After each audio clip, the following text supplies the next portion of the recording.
2 लोगों की मौत की खबर।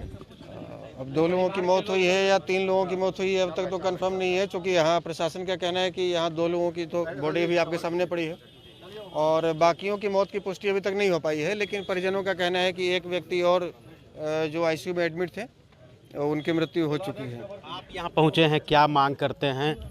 देखिए, मांग तो अब जो लोग चला गया तो सरकार के और प्रशासन के बस में नहीं है कि जो लोग मर गए उनको जिंदा कर दे, ये इनके हाथ में नहीं है।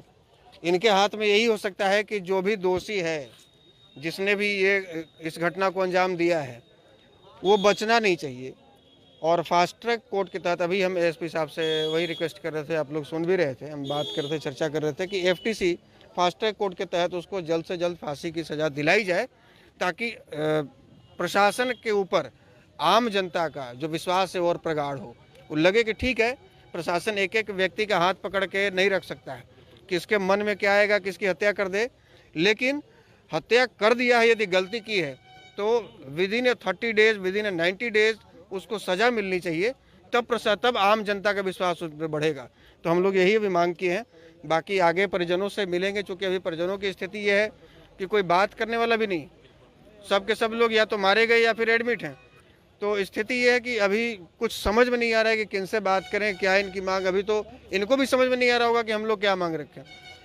अभी पहली मांग तो यही है कि जो भी इस तरह की घटना को अंजाम दिया पहले वो पकड़ा जाए, पहले उसकी गिरफ्तारी हो, उसके बाद फिर न्यायालय के माध्यम से उसको सजा दिलाई जाए।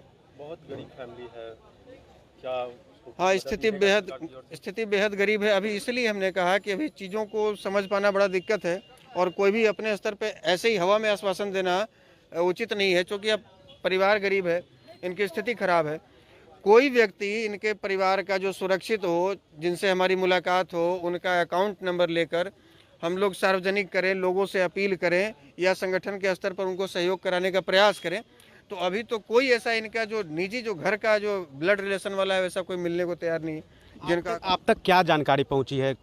क्या कुछ मामला था? हमारे तक यही जानकारी पहुंची कि लोग छठ करके छठ घाट से अपने घर की ओर आ रहे थे, तो कोई एक सनकी टाइप का लड़का था जिसने अंधाधुंध इनके परिवार को टारगेट करते हुए गोलियां चलानी शुरू कर दी, जिसमें 6 लोगों को गोली लगी है।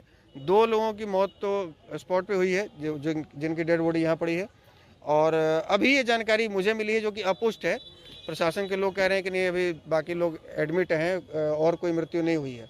लेकिन जैसा कि मुझे जानकारी मिली है और भी लोग कह रहे हैं कि एक व्यक्ति की और मृत्यु हुई है।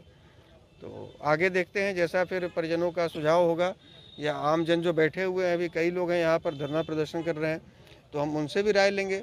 हमारे स्तर पर जो भी बन पाएगा, जो सहयोग बन पाएगा, हम लोग इनके साथ खड़े हैं। आशुतोष भाई देख लो माहौल क्या है। वो सब नहीं। लेकिन आशुतोष जी, कहीं ना कहीं पुलिस के लिए चुनौती भी है। देखिए, इससे बड़ा चुनौती और क्या हो सकता है? इसको नरसंहार कहेंगे।